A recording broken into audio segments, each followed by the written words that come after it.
होता एकतर. कारण एकतर जे निवडून आले त्यांचा सगळ्यांचं मी मनापासून अभिनंदन करते आणि जे कोणी निवडून आले त्यांनी महाराष्ट्राची सेवा करावी, चांगला विकास करावा अशा मनापासून प्रत्येक निवडून आलेल्या नगराध्यक्षाला मी शुभेच्छा देते. हा पहिला मुद्दा. दुसरा मुद्दा, महाविकास आघाडीचा जो परफॉर्मन्स राहिलेला आहे, अर्थातच आम्ही त्याचं आत्मचिंतन केलं पाहिजे. पण त्याचबरोबर मी एक डेटा ॲनालिसिस सांगते. मी कुणावरही टीका करत नाही आहे. जो जिता वही सिकंदर. पण आम्ही अनेक वर्ष सत्तेत राहिलो आणि साधारणपणे जो सत्तेत पक्ष असतो, तुम्ही पॅन इंडिया हा डेटा बघा, जो सत्तेत असतो तोच हे लोकल बॉडी इलेक्शन म्हणजे नगरपालिका, छोट्या ह्या ज्या पंचायत ह्याच्यात असतात त्यांचा परफॉर्मन्स नेहमीच चांगला असतो. हा डेटा सांगतो. आणि गमतीचा एक भाग असा, तुम्ही एक कॅल्क्युलेशन करून बघा. तुम्ही काल एक मला डेटा ॲनालाइज करायला खूप आवडतं म्हणून मी हा डेटा ॲनालिसिस करून तुम्हाला सांगते की भारतीय जनता पक्ष वर्सेस ऑल जर तुम्ही केलं म्हणजे सेना एक केली, राष्ट्रवादी एक केली, काँग्रेस आणि राष्ट्रवादी शेवटी काँग्रेसच आहे, ते 3 एक केले, हे एक केले आणि भारतीय जनता पक्षामध्ये प्युअर भारतीय जनता पक्षाचे किती खरं निवडून म्हणजे तुमच्याच एका चॅनलवर मी आज सकाळी राजेंची एक साताऱ्याचं सांगितलं की साताऱ्यामध्ये त्यांचा परफॉर्मन्स किती चांगला झाला आहे. हा भारतीय जनता पक्षाचा परफॉर्मन्स नाही आहे, हा राजेंचा परफॉर्मन्स आहे. राजे जेव्हा राष्ट्रवादी काँग्रेस पक्षात होते तेव्हा परफॉर्मन्स साताऱ्याचा चांगला होता. ते आणि आदरणीय पवार साहेबांचा करिश्मा होता. तेव्हा सातारा सगळे प्रेमाने निष्ठेने साताऱ्याचा विकास झाला. आता दोन्ही राजे आज भारतीय जनता पक्षात आहेत. त्याच्यामुळे हा खरंच एकट्या भारतीय जनता पक्षाचा यश. आणि मला सांगा, नगरमध्ये तुम्ही पाहिलं की नगरमधलं यश हे ओरिजिनल कुठल्या पक्षातले. त्याच्यामुळे भारतीय जनता पक्षाचं यश आहे का, तर 2000% यश आहे. ते मान्यच केलं पाहिजे. पण ते भारतीय जनता पक्षाचंच यश आहे का इनकमिंगचं यश आहे ह्याचाही वास्तव आपण एक डेटा ॲनालिसिस म्हणू. म्हणजे तो प्युअर भारतीय जनता पक्षाचा वोटर आहे का, ज्या कारणांमुळे कुठल्या कारणांमुळे कोण कुठे गेला आता ह्याच्यात मला पडायचं नाही, कारण का त्यांच्यासाठी आनंद दिवस आहे. मला काय मिठाचा खडा त्याच्यात टाकायचा नाही. पण अनेक वर्ष जे वेगळ्या पक्षांमध्ये काम करत होते त्यातले त्या 124 झाले ना त्यांचे, 124 पैकी आधी सगळे काँग्रेस आणि राष्ट्रवादीमध्ये किती लोक होते याचा पण हिसाब थोडासा आपण सगळ्यांनी मिळून करावा, याची एवढीच माझी विनंती. अनेक आजीबाजी नगरसेवकांचे पक्षप्रवेश भाजपमध्ये होतात, खास करून पुणे, पिंपरी चिंचवड आणि पुण्यामध्ये झाले. परंतु जे मूळ भाजपची लोक आहेत ते मात्र या सगळ्या संदर्भात नाराजी व्यक्त करतायत आणि पक्ष कार्यालयाच्या बाहेरच आंदोलनाला बसतात.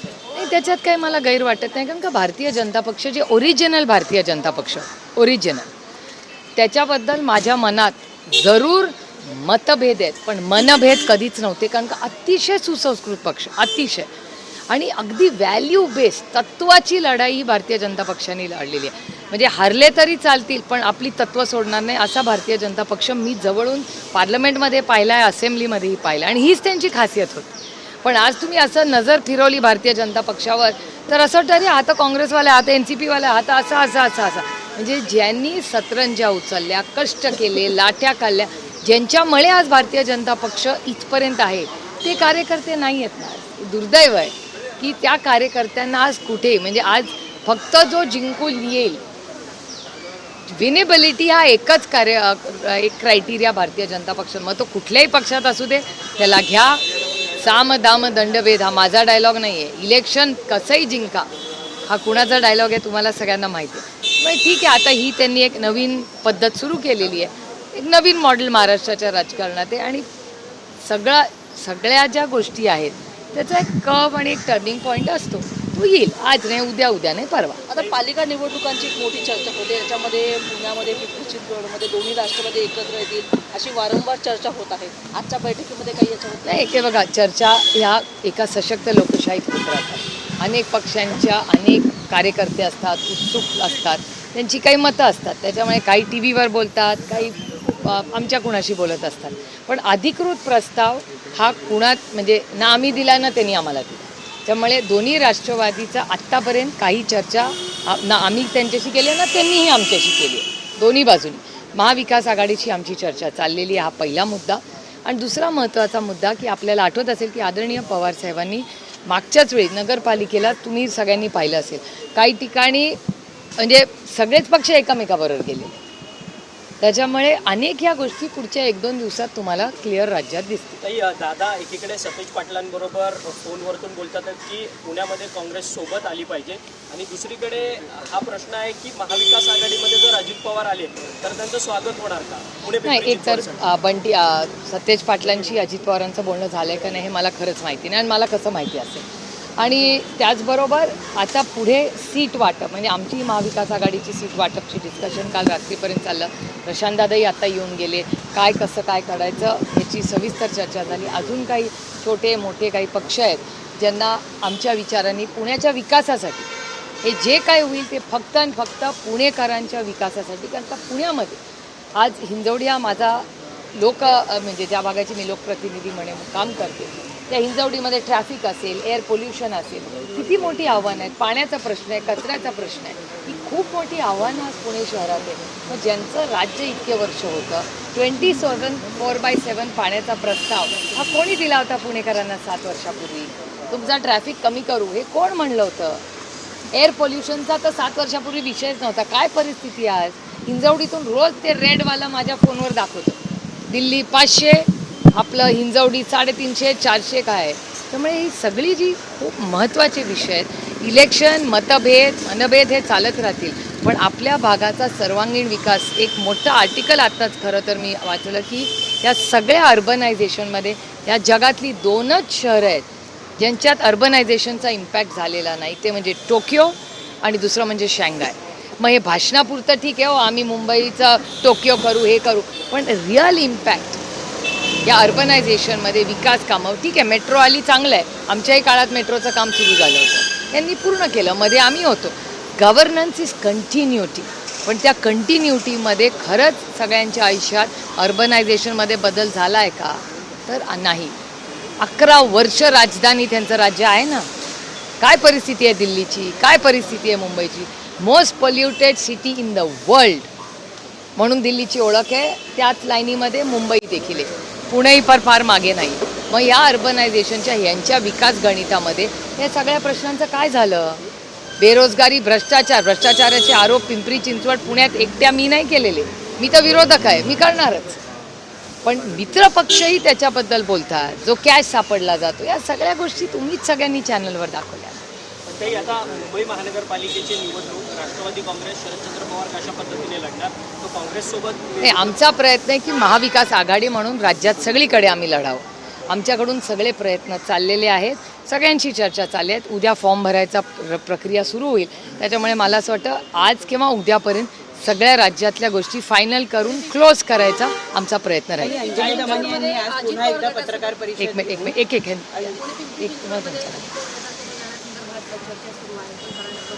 नाही, मला आत्ता खरं तर पुण्याचे काही लोक आले होते, त्यांनी त्याच्याबद्दल आहे, पण डायरेक्ट फायनल प्रस्ताव आलेला नाही आमच्याकडे. तो आल्यानंतर स्थानिक लोकांच्या मनात जे काय असेल, कारण का हे लोकल इलेक्शन, त्याच्यामुळे स्थानिक कार्यकर्ते, नेते, पदाधिकारी जे म्हणतील, आणि त्या भागाची बरीचशी जबाबदारी अमोलदादा कोल्हेंवर आहे, कारण का त्यांचाही मतदारसंघ पडतो, त्यामुळे त्यांचाही मत घेतलं जाईल आणि मग पक्ष निर्णय घेईल. ताई, अंजली दमानी यांनी आज पत्रकार परिषद घेतली आणि त्यांनी पार्थ पवार आणि शीतल तेजवानी यांच्यामध्ये झालेला 2021चा पॉवर ऑफ अटर्नी ही त्यांनी आज दाखवलेली आहे. आणि त्यांनी म्हटलं की आजच्या पार्थ पवार यांच्यावर गुन्हा दाखल करा, नाहीतर मी उद्या पुण्यातल्या बावधन पोलीस स्टेशनमध्ये जाऊन त्यांच्या नावावर गुन्हा दाखल करून घेण्यासाठी आंदोलन. नाही, पण पॉवर अटर्नी जर दिली असेल तर ती ऑफिशियली दिली आहे ना, मग त्याच्यात म्हणजे मला त्यातला टेक्निकल अँगल कळला असं नाही. म्हणणं आहे की ही जी जमीन आहे, जी पार्थ पवार म्हणतात की फसवणूक करून ही सगळा प्रकार झालेला आहे, तर power of attorney Sheetal Tejwani यांनी पार्थ पवारांच्या नावे केलेली होती आणि मग पार्थ पवारांनी ती सगळी जमीन मिळवण्याचा शीतल तेजवानींनी पॉवर ऑफ अटर्नी स्वतःची दिली. त्या जागेच्या संदर्भातली जेवढी पॉवर ऑफ अटर्नी होती हां, लोकांकडनं त्यांनी आधी मिळवल्या आणि मिळवल्यानंतर त्यांनी त्या पार्थ पवारांकडे दिल्या आय सी. आणि त्या जमिनीशी संबंधित सगळे निर्णय घेण्याचे अधिकार त्यांनी पार्थ पवारांना दिले आणि मग पुढे पार्थ पवारांनी ते सगळे असं डॉक्युमेंट आहे. मला असं वाटतं हे डॉक्युमेंट, ती जी इन्क्वायरी चालली आहे ती काहीतरी 1 महिना झाला आहे आणि काहीतरी एक्सटेन्शन दिलं आहे. तर मला असं वाटतं म्हणजे मी यातली तज्ज्ञ नाही, त्याच्यामुळे मला असं वाटतं की ही जी काही कागदपत्रं आहेत ती त्या कमिटीने आपल्याला गाईड करावं की काय. कारण माझी अपेक्षा आहे की ती कमिटी जी आहे ती माननीय मुख्यमंत्र्यांनी स्थापन केली आहे ह्याची पारदर्शक इन्क्वायरी होण्यासाठी. आणि जर अंजलीताईंकडे काही वेगळे डॉक्युमेंट्स असतील तर जरूर त्यांनी ते कमिटीलाही दाखवावे आणि त्यांचा अभ्यास नेहमी दांडगाच असतो, पण माझा ह्या विषयातला अभ्यास एवढा नाही रेव्हेन्यूचा. त्याच्यामुळे अर्थातच मी त्यांची प्रेस कॉन्फरन्स आजची खरंच नाही पाहिलेली, तुम्ही बघताय मी सकाळपासून, तर मीही त्यांची प्रेस कॉन्फरन्स बघीन, काय त्यांनी आरोप प्रत्यारोप केले त्याचा एक अभ्यास करून मी उद्या तुम्हाला सविस्तर ह्याच्यावर बाईट देईन. हिंदी में बता दीजिए, कल जो है चुनाव के नतीजे घोषित हुए, आत्मचिंतन के लिए आज बैठक हुई थी। नहीं आत्मचिंतन तो करना ही चाहिए, लेकिन पहले जो चुन के आए मैं उनको बहुत बहुत बधाई देना चाहती हूँ, क्योंकि जो जीता वही सिकंदर, तो बधाई तो दूंगी. और उन सब ने जो चुन के आए उन्होंने महाराष्ट्र के हित में काम करना चाहिए, इतनी उम्मीद रखती हूँ. लेकिन आपने अगर डेटा देखा तो डेटा में आप देखेंगे कि जो हमेशा सत्ता में होता है उसी की ये नगर पालिका, ये जो छोटे इलेक्शंस होते हैं हमेशा उन्हीं की जीत होती है, तो कोई नई बात नहीं. और मेरे ख्याल से कि आपने देखा है जिस तरह से एनसीपी तोड़ी गई, शिवसेना तोड़ी गई, जिस तरह से मतों का विभाजन हम सब में किया, उस हिसाब से तो मुझे कोई आश्चर्य नहीं लगा, क्योंकि तोड़ मरोड़ के ये सब हुआ है. और जो 124 जो बीजेपी के आए, मैं बड़ी विनम्रता से कहना चाहती हूँ, डेटा ड्रिवन है कि 124 में कितने बाहर के चुन के आए. सातारा की उदाहरण दीजिए, सातारा के दोनों राजा पहले कांग्रेस में थे, एनसीपी में थे, अभी बीजेपी में.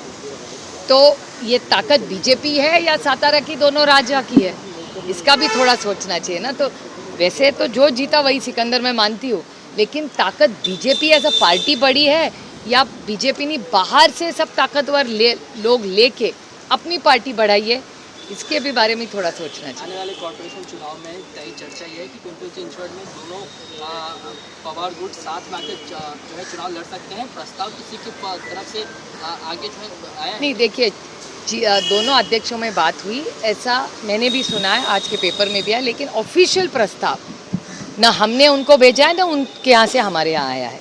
तो मेरे ख्याल से कल परसों में हमारी कोशिश रहेगी कि मुंबई हो, पूना हो, नासिक हो, नागपुर हो, कहीं भी हो, महाराष्ट्र में हर जगह जहाँ जहाँ इलेक्शन है, पीसीएमसी हो, महाविकास आघाड़ी साथ में लड़ी, ऐसी हमारी पूरी ताकत से कोशिश रहेगी.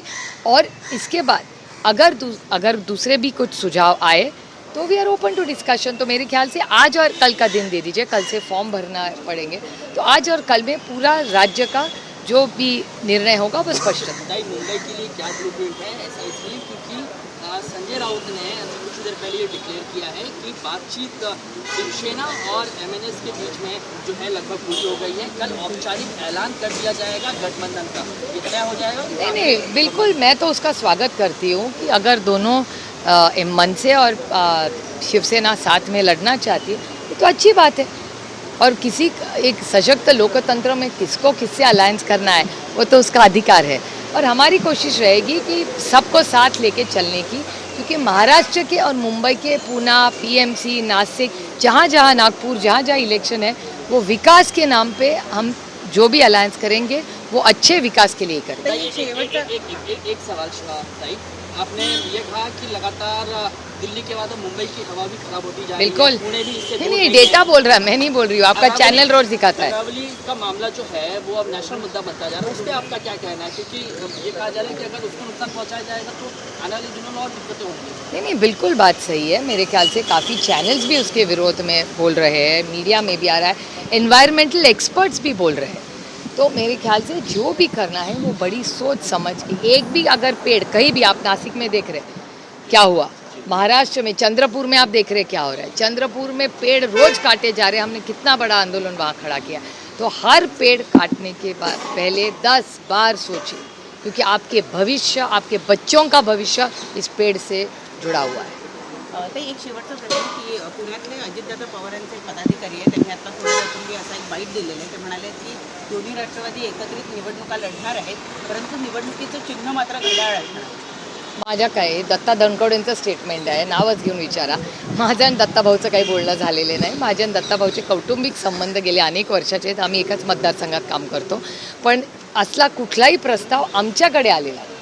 ते दत्ताला काही वेगळी माहिती असेल, दत्ताभाऊंना तर मला माहिती नाही, पण राष्ट्रवादी काँग्रेस पक्ष शरदचंद्र पवारकडे असा कुठलाही प्रस्ताव आलेला नाही ना आम्ही त्यांच्याकडे दिला आहे. त्याच्यामुळे कुठलाही प्रस्ताव नसताना मला माहिती नाही की काय म्हणजे कसं काय ते असं म्हणले. त्यांना काही वेगळी माहिती असेल, त्यांच्या अंतर्गत चर्चा काय असेल तर मला त्याची माहिती. की त्यांची इच्छा आहे की दोघी हे बघा, दत्ताभाऊंचे आणि माझे इलेक्शनच्या पुढे जाऊन आमचे कौटुंबिक संबंध आहे. इलेक्शन 5 वर्षांनी येतात हो, पण दत्ताभाऊंच्या कुटुंबाचे म्हणजे धनकवडे कुटुंब, सुळे फॅमिली, पवार फॅमिली यांचे अनेक 3, 4, 5 दशकाचे कौटुंबिक संबंध आहे. ते राजनीती चलती रहेगी. त्यांची इच्छा असेल आता बघूया काय होईल पुढे. सोशल मीडियावरती काही व्हिडिओज व्हायरल होतात की रत्नागिरी जिल्ह्यामध्ये काही केमिकल्स कंपन्या परदेशातून येणार आहेत आणि एकंदरीतच घातक असं रसायन जे आहे ते कोकणातल्या समुद्रात सोडलं जाणार, त्यामुळे कुठेतरी जैवविविधता असेल किंवा मीही ती इंस्टाग्रामवर ती